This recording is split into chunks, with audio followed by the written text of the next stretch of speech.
You're not just a regular worker in an office or in a warehouse. And you have to consider what it is, what profession you are in. And we are held to a higher standard. Enchanted Sky Media.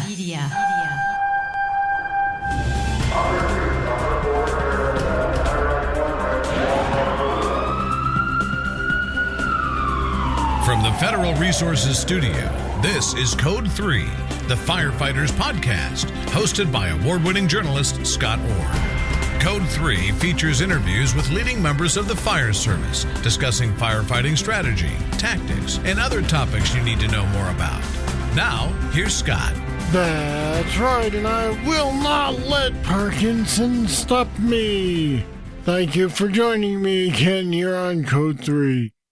This is the show for and about firefighters. We're informing and entertaining members of the fire service, just like you, from coast to coast. You know, I love instructions on how to do stuff. I hope I don't have to hand in my man card because I said that, but it's true.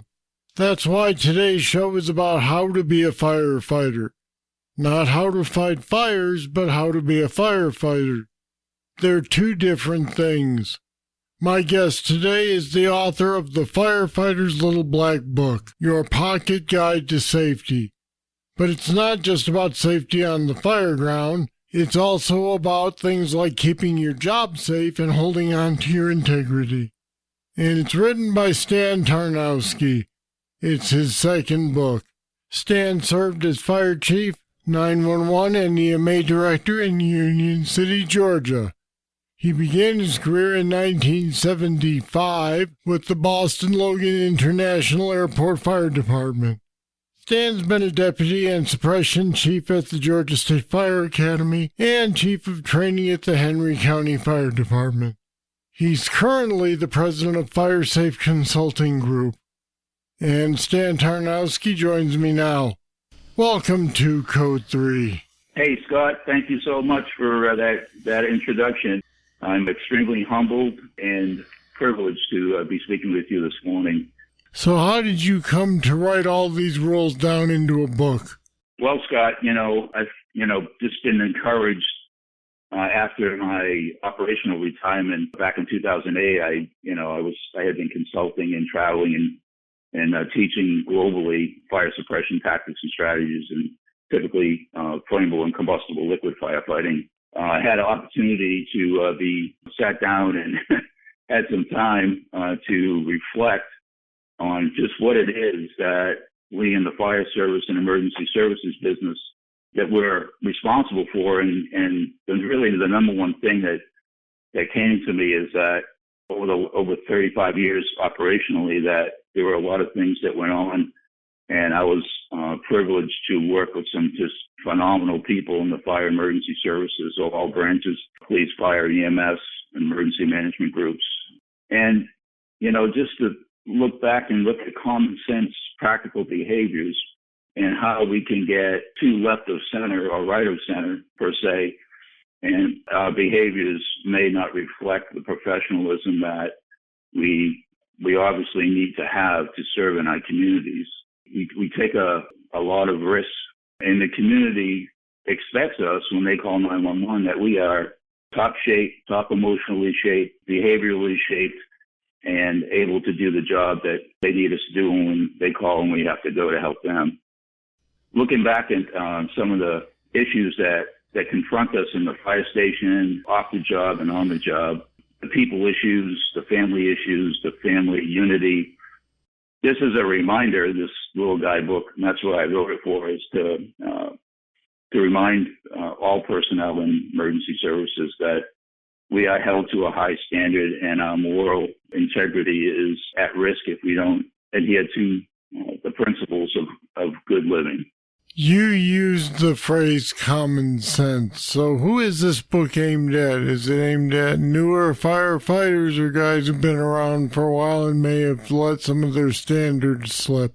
But, that's a good point, because I actually wrote it for people who are interested in coming into the fire service. It's really a tool for those who are like-minded for fire and emergency services.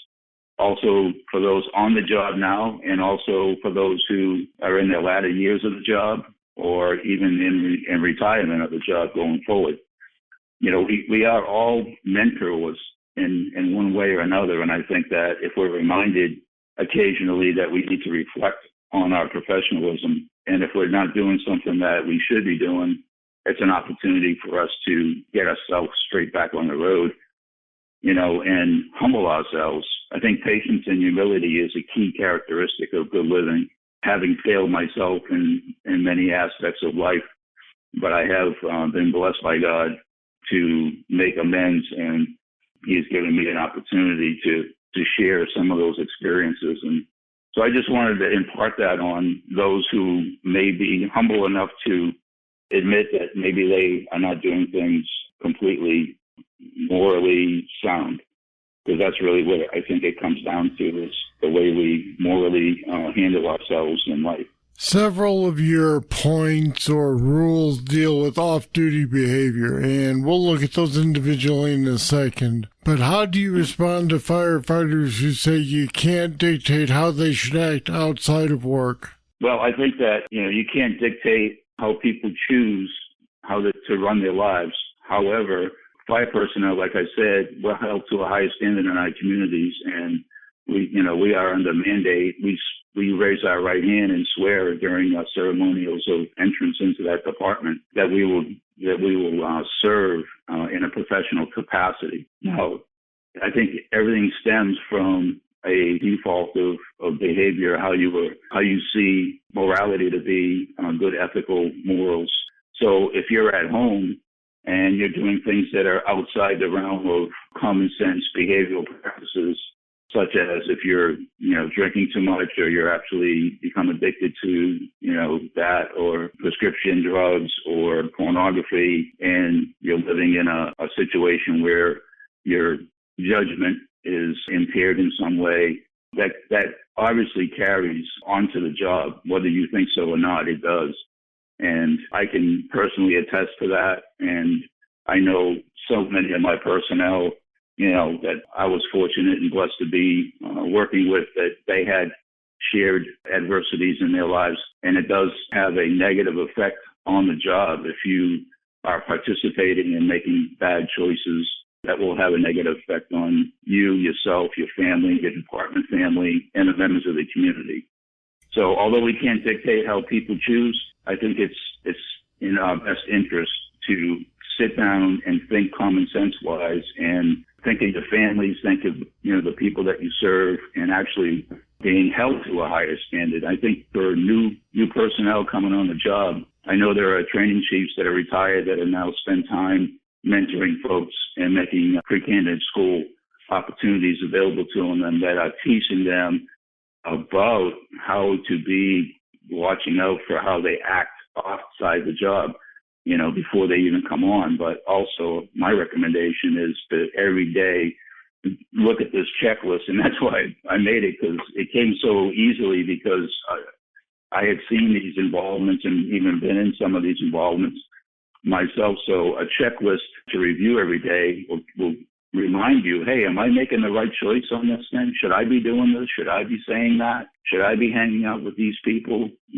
Am I in the right environment? What if somebody sees me doing something outside, the department off the job, but it's unethical, or it's illicit, or it's immoral in some way? You are held accountable for it. And you're not just a regular worker in an office or in a warehouse. And you just, you have to consider what profession you are in. And we are held to a higher standard. So the people that have that, attitude, like, you can't tell me what to do off the job, I just say, when you reflect back that something could happen that, you're not going to have control over, then it's not going to be a good thing for you. I'll be back with more right after this.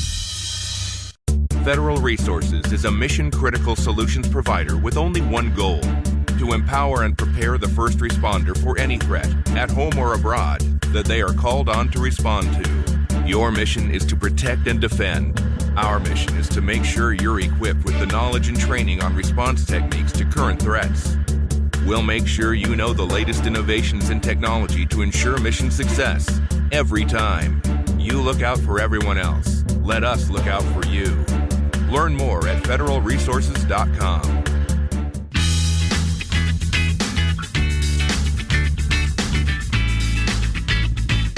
One of your rules is be kind, which reminds me of the late Chief Alan Brunacini, who would say be nice. How important is this? It's extremely important. I think this is the groundwork, and that number one topic just came to my mind and my heart immediately when I started to write these down. That was the first thing, because, I mean, everybody wants to be treated kindly, and no matter who you are and where you are and what kind of job you do. But I think that because we're so interfaced with so many people, whether it's co-workers or serving in the community or our families and friends, church folks, whatever, that, it's good moral behavior to be kind to people. And I just think, and I'm a fan of Chief Brunacini. I'm a friend of his and had several conversations with him over the years, and many other great chiefs and other fire personnel and we've discussed these things about how to be good people in our communities. And he definitely set the standard for us to follow, a great mentor. And I just think that being patient and humble and being understanding, being gentle with people, especially during emergency situations, really shows the community and in the world in general that we're not out there to grandstand ourselves, but we're there to assist during times of need when anyone needs help. They can count on us to come and help them get through their emergency situation. Their emergency might be our urgency or even a basic situation, but for them at the time, it's a huge emergency and it's a crisis for them. So we come in there, we roll in, we're like the knights on the horses coming in to help. And, we need to just be kind and patient and humble and just caring. And that's a good, I think, attribute of life anyway as a person. Now, there are, as we said, 50 of these. One that caught my eye, of course, was that you specifically warn against sex in the firehouse. I assume you felt that warning was needed, but why? Yes, Scott. I mean, unfortunately, that topic is prevalent and has been prevalent for many years, although nobody really wants to talk about any of these illicit type situations, but they occur. So when I wrote that, and what I think I said is that I knew that whoever was going to be reading it, that particular point, their eyes would be wide open, because as a reminder, although there may be a very small percentage of these things happening, in the firehouse or outside even, you need to be reminded that this is not good work principles. It's not recognized as a standard of professionalism, bringing somebody in and doing that, having that go on in a firehouse. There's people who you work with that are totally dedicated to their relationships and family. Some of these illicit situations do take place. Chief Dennis Rubin, who's also a friend of mine, and talked about these different things.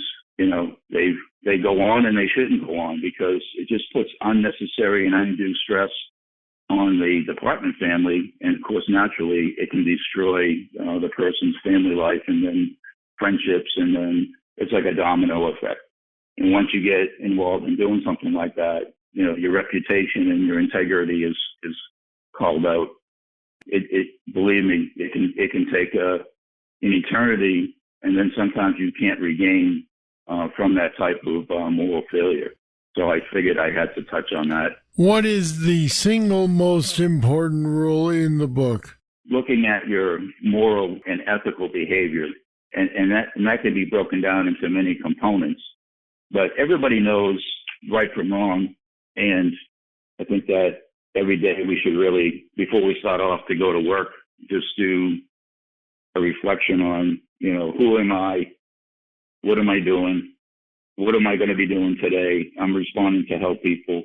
Can people trust me? If they saw me doing things when I'm not around them, would they be still thinking that I'm a good person or a professional firefighter, fire officer, just as a reminder? So I think there's no one specific rule or guide or topic, but I just think sound, good, basic moral, positioning and behaviors is really a groundwork or the base work for continued professional service.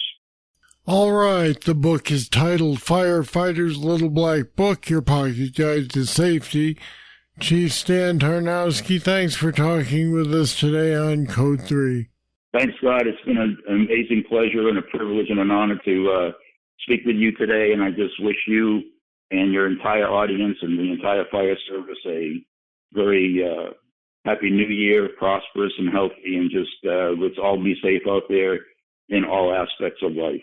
And we've put some more information about how to order the Chief's book on our website at code3podcast.com/50. That's /50.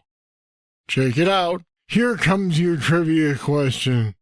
If you're giving a newborn an APGAR assessment, what are you checking? I'll have the answer right after this. If you like Code 3, you'll love the Code 3 Bull Session.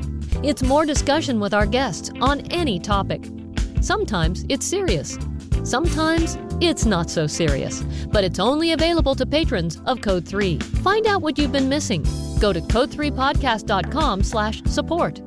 Pledge just $10 a month to support Code 3, and you'll get immediate access to all the Bull Sessions in our library and future interviews as we post them.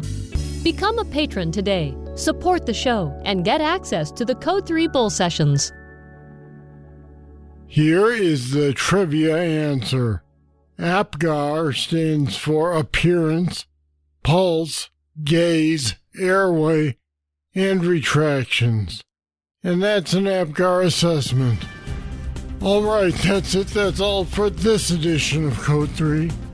I'm always looking for your comments about the show. Just email me, scott@code3podcast.com. Thank you for listening. I'll be back next time with more. I hope you'll be here. I'm Scott Orr, and until then, stay safe. Code 3 is made possible through the generous support of Federal Resources. Visit them at federalresources.com. This show is a production of Enchanted Sky Media. To contact us, get more information on today's show, or to subscribe to the podcast, go to code3podcast.com.